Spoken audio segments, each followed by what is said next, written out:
तो आज हम स्टार्ट करते हैं मुगल वंश। मध्यकालीन भारत के अंदर कि भारत में मुगल वंश ने कैसे स्थापना की, मुगल वंश का संस्थापक कौन था और किस प्रकार से मुगल वंश का संघर्ष रहा और इन्होंने भारत के अंदर अधिकार किया। तो भारत में मुगल वंश की स्थापना होती है 1526 में। 1526 से लेकर के 1707 ईस्वी तक मुगल वंश के प्रमुख शासक बनते हैं। हालांकि ऐसा नहीं है कि मुगल वंश 1707 में समाप्त हो गया था। मुगल वंश का शासन 1707 के पश्चात भी लागू रहा था 1857 ईस्वी की क्रांति तक। 1857 ईस्वी की क्रांति के अंदर बहादुर शाह जफर जो क्रांति के नेता थे वह मुगल बादशाह थे, लेकिन प्रमुख जो शासक है और प्रमुख जो टाइमिंग है मुगल वंश का वो 1526 से लेकर के 1707 ईस्वी तक होता है, बाबर से लेकर के औरंगजेब तक। तो सबसे पहले हम ये पढ़ते हैं कि मुगल वंश की स्थापना किसने की थी। तो मुगल वंश की स्थापना की थी बाबर। बाबर शासक कब बना? 1526 ईस्वी के अंदर मुगल वंश की स्थापना करता है और 1530 ईस्वी तक शासक रहता है। 1530 ईस्वी में बाबर की मृत्यु हो जाती है, फिर नेक्स्ट मुगल बादशाह बनता है। तो बाबर ने किस प्रकार से अपना संघर्ष किया और किस प्रकार से इन्होंने भारत पर अधिकार किया। पहले हम बाबर का सामान्य परिचय पढ़ेंगे कि बाबर कौन था, किसका पुत्र था, पहले ये कहां का शासक था और किस प्रकार से इन्होंने अपने संघर्ष के द्वारा भारत पर स्थापना हासिल की। तो बाबर जो थे ये फरगना के थे। कि बाबर कहां का था? तो फरगना का था। फरगना के शासक थे जिनका नाम था मिर्जा उमर शेख। मिर्जा उमर शेख। बाबर मिर्जा उमर शेख के पुत्र थे। मिर्जा उमर शेख कौन थे? तो फरगना के शासक थे। फिर हम बात करें कि बाबर का जन्म कब हुआ। तो बाबर का जन्म हुआ था 14 फरवरी 1483 ईस्वी। कि बाबर जिन्होंने मुगल वंश की स्थापना की, जिनका जन्म कब हुआ? तो 14 फरवरी 1483 ईस्वी के अंदर बाबर का जन्म होता है। अब बाबर का संघर्ष कितने वर्ष की अवस्था के अंदर ही इनका संघर्ष शुरू हो जाता है? तो बाबर के पिताजी तो थे जिनका नाम था मिर्जा उमर शेख। मिर्जा उमर शेख की मृत्यु 1494 ईस्वी के अंदर हो जाती है। 1494 ईस्वी में उमर शेख की मृत्यु हो जाती है।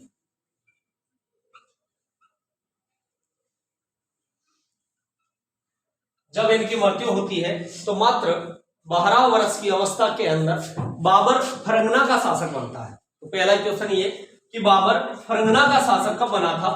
तो बाबर 12 वर्ष की अवस्था के अंदर फरगना का शासक बना।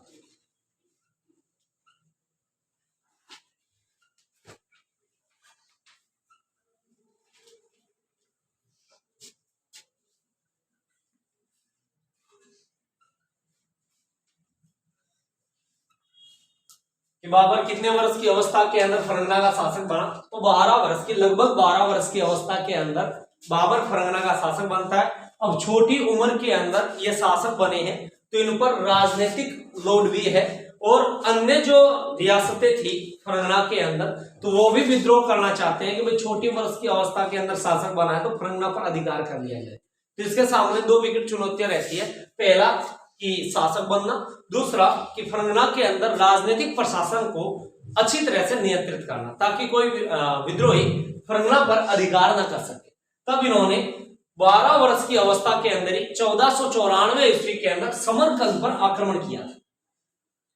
1494 ईस्वी में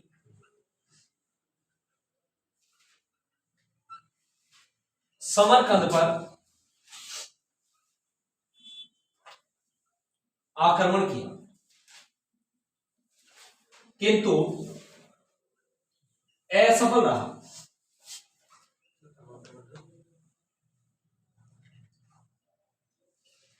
कि बाबर जैसे ही शासक बना 12 वर्ष की अवस्था में शासक बनने ही इन्होंने समरकंद पर आक्रमण किया था और पहला जो प्रयास था इनका वो असफल रहा था। तो पहला प्रयास असफल रहने के बावजूद भी इन्होंने संघर्ष जारी रखे। ऐसा नहीं कि असफलता मिलने के पश्चात इन्होंने संघर्ष नहीं किया, तो इन्होंने पुनः समरकंद पर आक्रमण किया, पहली बार असफलता मिलने के पश्चात। तो बाबर की इस कड़ी से हमें यह भी सीख मिलती है कि जैसे मान लीजिए हम कंपटीशन के अंदर तैयारी कर रहे हैं तो ऐसा है नहीं कि हमारे संघर्ष के अंदर असफलता नहीं हो, असफलता आएगी, लेकिन उस असफलता के मिलने के पश्चात भी इसने संघर्ष जारी किया और एक इसने अपने नए वंश की स्थापना कर दी भारत के अंदर, जिस वंश की स्थापना मुगल वंश के नाम से हम जानते हैं। तो असफलता के बावजूद इसने एक अपना संपूर्ण साम्राज्य खड़ा किया और एक नया वंश स्थापित किया जिसे मुगल वंश कहते हैं। तो समरकंद के बारे में चर्चा कर लेते हैं। भाई समरकंद क्या था? तो समरकंद, ध्यान रखना, तुर्कों की एक राजधानी थी, एक प्रमुख केंद्र था जिस पर यह अधिकार करना चाहता था, जिस पर यह अधिकार नहीं कर पाया था पहले प्रयास में। फिर इन्होंने 1497 ईस्वी के अंदर, 1497 ईस्वी के अंदर इन्होंने पुनः समरकंद पर आक्रमण किया और समरकंद पर अधिकार कर लिया था, यानी समरकंद को जीता। किंतु 100 दिन तक शासन कर पाए।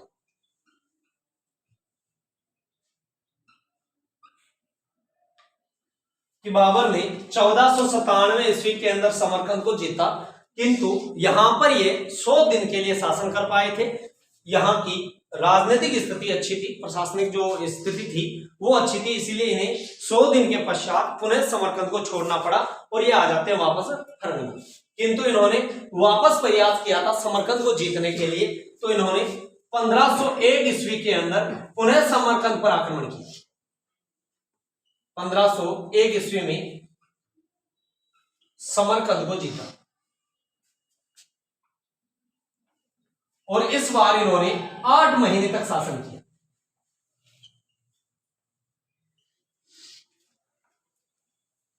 समरकंद पर पुनः आक्रमण किया और 1501 ईस्वी में इन्होंने समरकंद को पुनः जीता था बाबर ने, और अब ये 100 दिन की बजाय 8 महीने तक शासन कर पाए। पुनः इन्हें समरकंद छोड़ना पड़ा और वापस ही आ जाते हैं फरगना। फिर इन्होंने 1504 ईस्वी के अंदर, 1504 ईस्वी में काबुल व गजनी पर अधिकार किया। काबुल व गजनी पर अधिकार किया। अब यहां से एक बात ध्यान रखना कि ये समरकंद थोड़ा मैप के अनुसार बता देता हूं। जैसे कि ये हो गया फरगना, फरगना से इस ओर पश्चिम की ओर के अंदर था समरकंद। ये शर्वाती दौर के अंदर फरगना से पश्चिम की ओर आक्रमण कर रहे थे, मध्य एशियाओं की ओर आक्रमण कर रहे थे।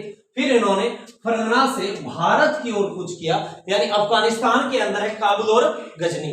तो 1504 ईस्वी के अंदर इन्होंने पहले काबुल और गजनी पर अधिकार किया था। फिर आ जाता है इधर अपना भारत, और इस भारत क्षेत्र पर बाद में ये स्थापित एक वंश की स्थापना कर देते हैं, स्थायी रूप से अधिकार कर लेते हैं। अब देखिए आगे कि 1507 ईस्वी में, 1507 ईस्वी में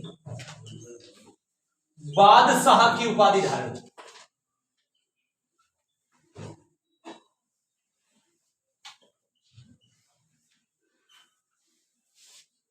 तो यह भी क्वेश्चन पूछा जाता है कि बाबर ने सबसे पहले बादशाह की उपाधि धारण कब की थी? तो 1507 ईस्वी के अंदर बाबर ने बादशाह की उपाधि धारण की काबुल व गजनी पर अधिकार करने के पश्चात। इन्होंने काबुल और गजनी पर अधिकार करने के पश्चात इन्होंने पुनः समरकंद पर अधिकार करने का प्रयास किया था, और बाद में ये पुनः समरकंद पर अधिकार कर पाते हैं। तो आगे बढ़ते हैं हम।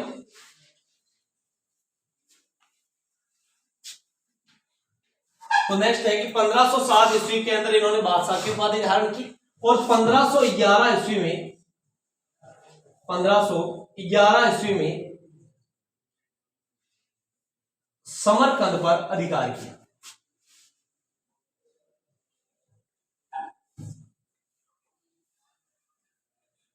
किंतु 1512 ईस्वी में पुनः खो बैठे। कि बाबर ने 1511 ईस्वी के अंदर समरकंद पर पुनः अधिकार किया था, किंतु 1512 ईस्वी के अंदर बाबर समरकंद को पुनः खो बैठे, और उसके पश्चात इन्होंने ये निर्णय लिया कि समरकंद पर मैं अधिकार नहीं कर सकता, क्योंकि समरकंद की राजनीतिक स्थिति अच्छी है, ये अधिकार करते हैं, किंतु इन्हें पुनः वहां से भगा दिया जाता है। तब इन्होंने 1512 ईस्वी के पश्चात में मध्य एशिया व समरकंद पर असफल प्रयास जो किए थे वो न करके इन्होंने भारत की ओर अग्रसर हुए थे। कि ये भारत की ओर कब बढ़े, तो 1512 के पश्चात में ये भारत की ओर बढ़े थे, मध्य एशिया व समरकंद को छोड़ करके। तो भारत के क्षेत्रों पर बाबर ने सबसे पहले आक्रमण कब किया था, तो ध्यान रखना, भारत पर आक्रमण, भारत पर बाबर का आक्रमण,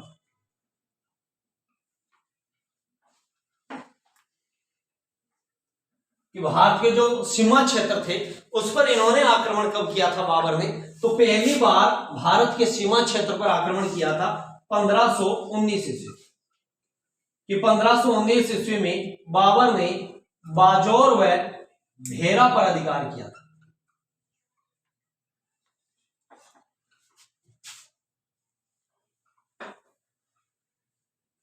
कि सबसे पहले भारत के सीमावर्ती क्षेत्र बाजौर व भेरा पर बाबर ने अधिकार कब किया, तो 1519 ईस्वी के अंदर बाबर ने यहां पर अधिकार किया था।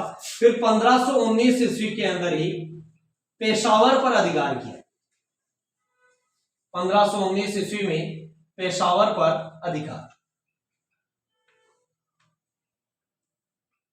उसके पश्चात 1520 ईस्वी के अंदर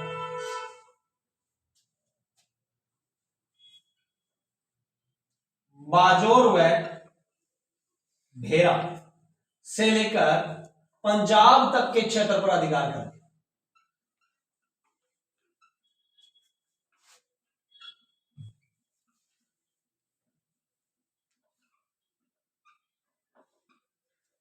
कि बाबर ने 1520 ईस्वी के अंदर बाजौर से लेकर के पंजाब तक का जो शासन राज्य था उस पर इसने क्या कर लिया था, अधिकार कर लिया। फिर भारत के सीमा क्षेत्र के अंदर इन्होंने 1524 ईस्वी के अंदर लाहौर पर अधिकार कर लिया, लाहौर पर अधिकार, वह अधिकांश पंजाब के क्षेत्र पर अधिकार कर लिया, अधिकांश पंजाब क्षेत्र पर अधिकार कर।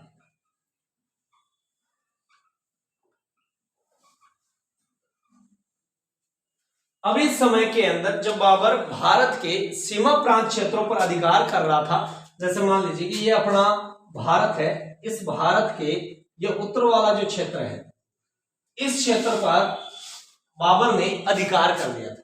और इस क्षेत्र पर जब अधिकार किया सीमा वाले क्षेत्रों पर, तब भारत के अंदर जो शासन था, जो सत्ता थी, वो लोधी वंश की थी। और लोधी वंश का उस समय के अंदर शासन इब्राहिम लोधी था। तो इब्राहिम लोधी ये देख रहा था कि अभी तक ये सीमा क्षेत्र पर आक्रमण कर रहा है, तो जब भारत के अंदर आएगा तब इससे मुकाबला किया जाएगा। जब बाबर ने सीमा क्षेत्रों पर धीमे धीमे अधिकार करता गया, तो भारत के अंदर भी उस समय के अंदर एक ऐसी स्थिति थी कि सभी जो राज्य थे वो संघर्ष कर रहे थे, एक दूसरे से ही लड़ रहे थे। कि उत्तरी भारत के अंदर लोधी वंश था, तथा उत्तरी भारत में एक अन्य रियासत थी मेवाड़, जिसका शासक था राणा सांगा। दक्षिण के अंदर हम माने तो विजयनगर साम्राज्य, बहमनी राज्य, वो सब सारे भी क्या कर रहे थे, संघर्ष कर रहे थे एक दूसरे से कि हम अपना साम्राज्य का विस्तार करें। और एक विदेशी आक्रमणकारी के लिए ये एक उचित समय होता है कि जिस देश के अंदर आंतरिक संघर्ष चल रहे हो, तो वह जब आक्रमण करेगा तो वह आसानी से उस सत्ता पर अधिकार कर सकता है। और बाबर के पास में भी कई तरह के उस समय में निमंत्रण पहुंचने लगे कि अब भारत पर आक्रमण कीजिए। और भारत का उस समय में शासक था इब्राहिम लोधी, जो दिल्ली से सत्ता चला रहा था।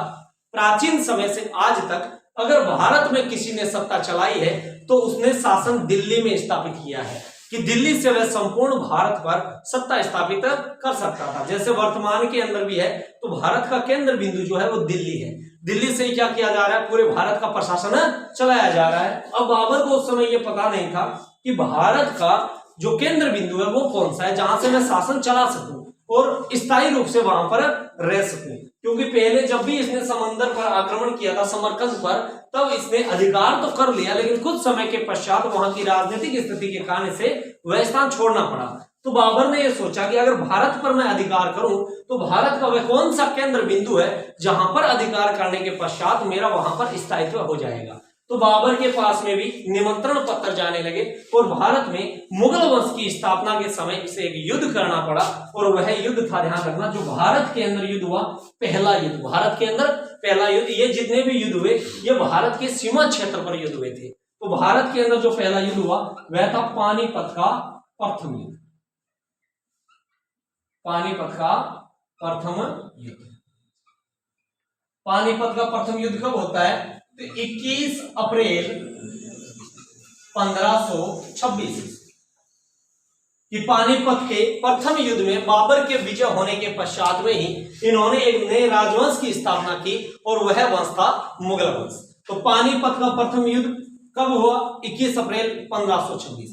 किनके मध्य हुआ? तो बाबर व इब्राहिम लोदी के मध्य। और बाकी ये कहानी कि इसको निमंत्रण किसने भेजा था, तो लोदी वंश के अंदर मैंने पढ़ाया था कि आसफ खान व दौलत खान ने इसे भारत पर आक्रमण करने के लिए निमंत्रण भेजा था। बाकी पूरी कहानी पानीपत के प्रथम युद्ध की लोदी वंश के अंदर एंड के अंदर जब इब्राहिम लोदी हम पढ़ा रहे थे तब मैंने पूरी चीजें बता दी गई है। तो आप एक बार लोदी वंश का वीडियो देख लेना जिसके अंदर पानीपत के पूरी कहानी बताई गई, क्योंकि बार बार बताएंगे तो आपके भी टाइम वेस्ट होगा। तो पानीपत के प्रथम युद्ध में फिर भी कहानी बता देता हूं कि हुआ क्या था कि इसे निमंत्रण दिया गया बाबर को। किसने दिया? आसफ खान व दौलत खान ने दिया। पानीपत का प्रथम युद्ध किसके मध्य हुआ? इब्राहिम लोदी और बाबर के मध्य हुआ। इब्राहिम लोदी दिल्ली सल्तनत का एकमात्र शासक था जो रणभूमि के अंदर मारा गया था। पानीपत के प्रथम युद्ध में बाबर ने तोप खाने का इस्तेमाल किया था। यह पहला युद्ध था जिसमें तोप खाने का प्रयोग किया गया, जिसमें तोप खाने का संचालन उस्ताद अली ने किया था, बंदूकधारियों का संचालन उस्ताद मुस्तफा ने किया था, तथा इस युद्ध के अंदर इसने तुलुगमा पद्धति अपनाई थी जो इसने उज्बेकों से ग्रहित की थी। दूसरी बात यह है कि पानीपत के प्रथम युद्ध में जीतने के पश्चात में इसने मुगल वंश की स्थापना की। भारत में इसने पुनः बादशाह की उपाधि धारण की थी। कौन से युद्ध के पश्चात? तो पानीपत का प्रथम युद्ध। फिर हम इंपोर्टेंट युद्ध देखते हैं इसका भारत के अंदर की और कौन सा हुआ था। तो एक बार इस चीज का स्क्रीनशॉट ले लो, फिर आगे बढ़ते हैं कि बाबर की और अन्य कौन से युद्ध हुए थे।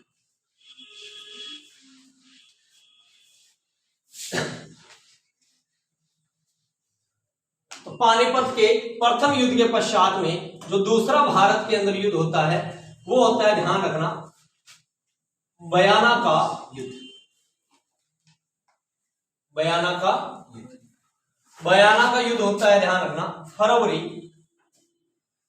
1527 ईस्वी कि फरवरी 1527 ईस्वी के अंदर जो बयाना का युद्ध होता है, इस युद्ध के अंदर ये युद्ध करता किससे है? तो ये युद्ध करता है मेवाड़ रियासत के शासक राणा सांगा के साथ। करता कौन है? तो बाबर का सेनापति होता है मेहंदी खवाजा। और इस युद्ध के अंदर बाबर की हार होती है और इस युद्ध के अंदर विजयी कौन होता है? तो राणा सांगा विजयी होता है, जो एक राजपूत शासक है। राणा सांगा की विजय। इसके पश्चात बाबर का महत्वपूर्ण युद्ध होता है और वह युद्ध होता है खानवा का युद्ध। खानवा का युद्ध, खानवा का युद्ध होता है मार्च 1527। मार्च 1527 वेरी इंपॉर्टेंट युद्ध है खानवा का युद्ध। 17 मार्च 1527 ईस्वी के अंदर होता है ये खानवा का युद्ध। अब खानवा का युद्ध होते किनके मध्य है? तो मेवाड़ रियासत का राजपूत शासक, मेवाड़ का राजपूत शासक राणा सांगा से।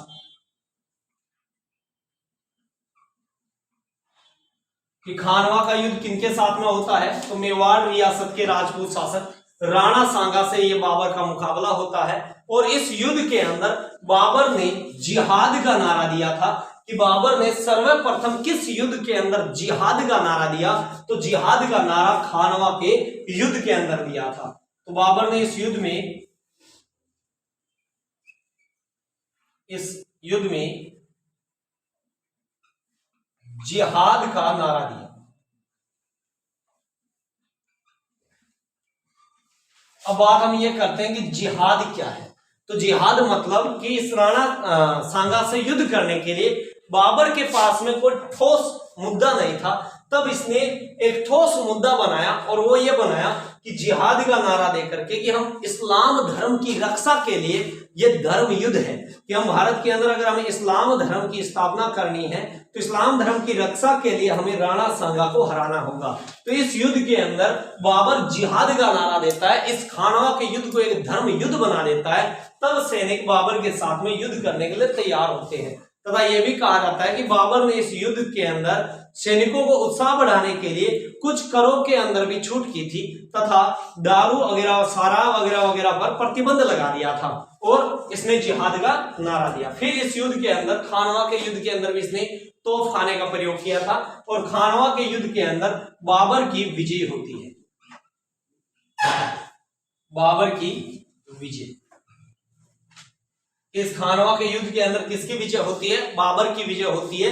जबकि ये ध्यान रखना कि इस युद्ध के अंदर राणा सांगा को रणभूमि से सुरक्षित निकाल लिया जाता है और इन्हें मध्य प्रदेश पहुंचा दिया जाता है, कालपी मध्य प्रदेश के अंदर, जहां पर 1528 में राणा सांगा की मृत्यु हो जाती है। लेकिन बाबर स्वयं अपनी आत्मकथा बाबरनामा में यह कहता है कि राणा सांगा जितना महत्वाकांक्षी शासक मैंने कभी नहीं देखा। अगर राणा सांगा अगर चाहता तो इस युद्ध के अंदर मुझे हरा सकता था, लेकिन राणा सांगा के ही विश्वास पात्र सेनापति सहलदी तंवर ने विश्वासघात किया और वह बाबर के साथ में मिल गया था, इसलिए राणा सांगा की यह हार हुई। तो इस युद्ध को बाबर अपनी आत्मकथा के अनुसार निर्णायक युद्ध घोषित करता है कि इस युद्ध के अंदर मेरी जीत नहीं हुई, क्योंकि मैं राणा सांगा को ना तो बंदी बना पाया और ना ही रणभूमि के अंदर मार पाया। किंतु ध्यान रखना, डायरेक्ट प्रश्न आए कि खानवा के युद्ध के अंदर कौन जीता था, तो खानवा के युद्ध के अंदर बाबर जीत जाता है और किसे हरा देता है? तो राणा सांगा को हरा देता है। इसी युद्ध के अंदर विजय के पश्चात बाबर ने गाजी की उपाधि धारण की थी। यह वेरी इंपॉर्टेंट है, ध्यान रखना कि बाबर ने इस युद्ध को जीतने के पश्चात में कौन सी उपाधि धारण की? तो जीतने के पश्चात गाजी की उपाधि धारण की। जीतने के पश्चात गाजी की उपाधि धारण की।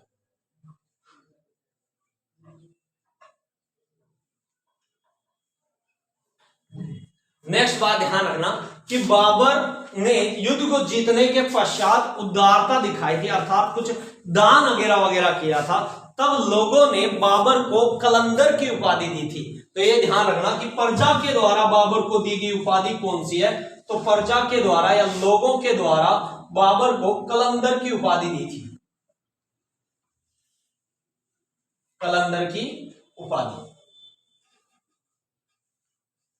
तो ये वेरी इंपॉर्टेंट है, ध्यान रख लेना। कलंदर की उपाधि जो बाबर को दी है वो 1526 के पश्चात ही दे दी थी। जब इसने पानीपत के युद्ध के अंदर विजय हुआ तो इसने जनता के अंदर कुछ दान पुण्य वगैरह कार्य किया, तब लोगों ने इसे कलंदर की उपाधि दी थी। अब हम पढ़ते हैं खानवा के युद्ध के पश्चात में इसका प्रमुख युद्ध कौन सा था?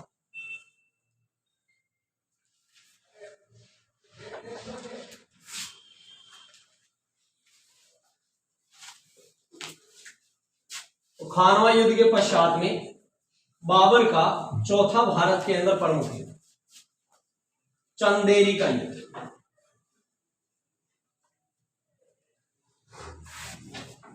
और चंदेरे का युद्ध होता है 1528 ईस्वी। चंदेरे का युद्ध कब लड़ा गया? तो 1528 ईस्वी के अंदर चंदेरे का युद्ध लड़ा था बाबर ने। और ये चंदेरे का युद्ध किसके विरुद्ध लड़ा था? तो ध्यान रखना, मालवा व बुंदेलखंड वाले क्षेत्रों के शासक थे चंदेरी के ही मेदिनी राय। मेदिनी राय राणा सांगा के सामंत थे, क्योंकि चंदेरी रियासत राणा सांगा, जो हमने यहाँ पर ये पढ़ा है कि राणा सांगा जो राजपूत शासक थे, इन्होंने ही मेदिनी राय को चंदेरी की जागीर प्रदान की थी। तो इस युद्ध के अंदर जो चंदेरी का युद्ध जो होता है, इस चंदेरी के युद्ध के अंदर मेदिनी राय की हार होती है। कि किसे हराता है? तो ये भी राजपूत शासक होता है मेदिनी राय।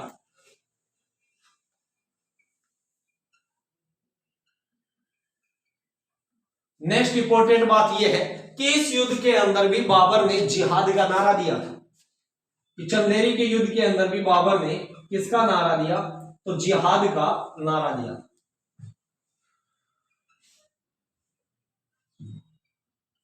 नेक्स्ट इंपॉर्टेंट बात यह है कि जब मेदिनी राय को यह हरा देता है, चंदेरी पर अधिकार करता है, तब बाबर ने मेदिनी राय की दो पुत्रियां अपने दो पुत्र हुमायूं व कामरान को भेंट की थी। यह भी ध्यान दें, मेदिनी राय की दो पुत्रियों को अपने पुत्र हुमायूं व कामरान को भेंट। इसके पश्चात चंदेरी के युद्ध के पश्चात में बाबर युद्ध करता है घाघरा का युद्ध। घाघरा का युद्ध, यह युद्ध 1529 ईस्वी के अंदर होता है। कि घाघरा का युद्ध कब हुआ? तो 1529 ईस्वी के अंदर। घाघरा का युद्ध किससे करता है? तो ध्यान रखना, महमूद लोदी के साथ में लड़ता है, जो इब्राहिम लोदी का भाई होता है, और उसे ये इस युद्ध के अंदर हरा देता है।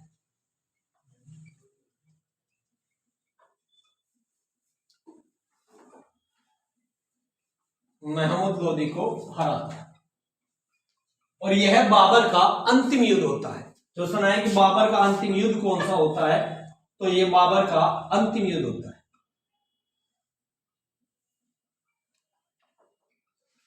जिनमें ध्यान रखना, भारत के अगर प्रमुख युद्ध का पूछे तो भारत के प्रमुख इसके 4 युद्ध होते हैं। पानीपत का प्रथम युद्ध, जिसमें इब्राहिम लोदी को रणभूमि के अंदर ये मार देता है, नए वंश की स्थापना कर देता है, मुगल वंश। फिर इंपोर्टेंट युद्ध खानवा का युद्ध, जो 1527 में राणा सांगा के साथ में होता है। तीसरा इंपोर्टेंट युद्ध चंदेरी का युद्ध, जिसमें मेदिनी राय की हार होती है। और चौथा इंपोर्टेंट जो युद्ध है वो घाघरा का युद्ध, जिसके अंदर इब्राहिम लोदी के भाई की हार हो जाती है। और दूसरा जो युद्ध है, अगर क्रम पूछ लिया जाए और बयाना का युद्ध ऐड कर दिया जाए तो ध्यान रखना, खानवा के युद्ध से पहले बयाना का युद्ध होता है। किंतु इस युद्ध के अंदर बाबर स्वयं भाग नहीं लेता, इनका सेनापति भाग लेता है, और बयाना पर राणा सांगा का अधिकार हो जाता है, और बाबर की इस युद्ध के अंदर हार होती है। बयाना के युद्ध में बाबर की क्या होती है? हार होती है। नेक्स्ट, अब बाबर से संबंधित कौन सी क्वेश्चन पूछे जाते हैं, तो ध्यान रखना, बाबर ने तुजुक ए बाबरी, तुजुक ए बाबरी, जैसे हम बाबर नामा कहते हैं, बाबर नामा की रचना की थी। कि बाबर मुगल वंश का पहला शासक था जिसने स्वयं ने अपनी आत्मकथा लिखी। इसके अलावा जहांगीर था, उसने भी अपनी स्वयं की आत्मकथा लिखी थी। तो ये 2 मुगल बादशाह थे जिन्होंने स्वयं अपनी आत्मकथा लिखी है। बाबर ने जो अपनी आत्मकथा लिखी उसे तुजुक ए बाबरी या बाबर नामा के नाम से जाना जाता है। और इसने ये जो आत्मकथा लिखी थी वो तुर्की भाषा में लिखी थी। ये ध्यान रखना कि कौन सी भाषा में लिखी, तो तुर्की भाषा के अंदर लिखी थी। ये प्रश्न पूछा जाता है, कारण इसलिए पूछ लिया जाता है कि मुगल वंश की जो राजभाषा थी वह फारसी थी। कि मुगल वंश की राजभाषा क्या थी? फारसी थी। लेकिन बाबर ने अपनी आत्मकथा जो लिखी वो किस भाषा में लिखी? तो तुर्की भाषा के अंदर इन्होंने अपनी आत्मकथा लिखी थी। नेक्स्ट क्वेश्चन ये पूछ लिया जाए कि बाबर नामा का फारसी में अनुवाद किसने करवाया था? तो बाबर नामा का फारसी में अनुवाद अकबर ने करवाया था। अकबर के समय में इसका फारसी के अंदर अनुवाद किया किसने था? तो अब्दुल रहीम खान ए खाना ने किया था। कि किसने किया था? तो अब्दुल रहीम खान ए खाना। अब्दुल रहीम खान ए खाना ने बाबर की आत्मकथा बाबर नामा का फारसी में अनुवाद किया था, जबकि यह थी किस भाषा में? तो तुर्की भाषा के अंदर। अब बाबर ने जब भारत पर अधिकार किया तो भारत पर अधिकार करने के पश्चात यह हर वर्ष युद्ध के अंदर व्यस्त था, साम्राज्य विस्तार के अंदर लगा हुआ था, स्थायी शासन स्थापना के अंदर लगा हुआ था। तब ये स्थापत्य कला में इतना ध्यान नहीं दे पाया। लेकिन फिर भी इसका एक इंपोर्टेंट पर्सन है कि बाबर ने आगरा के अंदर आराम बाग बनवाया था। यह वेरी इंपोर्टेंट है, ध्यान रखना कि बाबर ने आगरा के अंदर किसकी स्थापना की? तो बाबर ने आगरा में आराम बाग बनवाया था। आराम बाग बनवाया। डायरेक्ट क्वेश्चन पूछ लिया जाता है कि आगरा के अंदर आराम बाग किसने बनवाया? तो आगरा के अंदर आराम बाग बाबर ने बनवाया था। और बाबर के बारे में सबसे भी क्वेश्चन पूछा जाता है मृत्यु के पश्चात भी, कि बाबर की जब मृत्यु होती है 26 दिसंबर 1530 ईस्वी के अंदर बाबर की मृत्यु होती है, तब बाबर को सर्वप्रथम आगरा के आराम बाग में ही दफनाया जाता है। पहली बार बाबर को कहां दफनाया जाता है? तो आगरा के आराम बाग में दफनाया जाता है। किंतु बाद में इसने जो बाबरनामा लिखी थी, उस बाबरनामा में आत्मकथा में ये लिखता है कि जब मेरी मृत्यु हो जाए तो मुझे काबुल में दफनाना है। तब इन्हें आगरा से इनके शव को निकाल करके काबुल में दफनाया जाता है। तो ये एक ऐसा शासक होता है जिसको 2 बार दफनाया जाता है। पहली बार आगरा में दफनाया जाता है तथा दूसरी बार बाद में इसे काबुल के अंदर दफनाया जाता है। फिर मुगल वंश के अंदर बाबर के पश्चात में नया शासक जो बनेगा वो शासक बनेगा हुमायूं। तो बाबर से जितने भी क्वेश्चन पूछे जाते हैं वो सब सारे क्वेश्चन इस वीडियो के अंदर अपलोड कर दिए जाएंगे। और अब कल हम पढ़ेंगे एक नया राजवंश, नया शासक जिसका नाम होगा हुमायूं, जो बाबर का जस्ट पुत्र।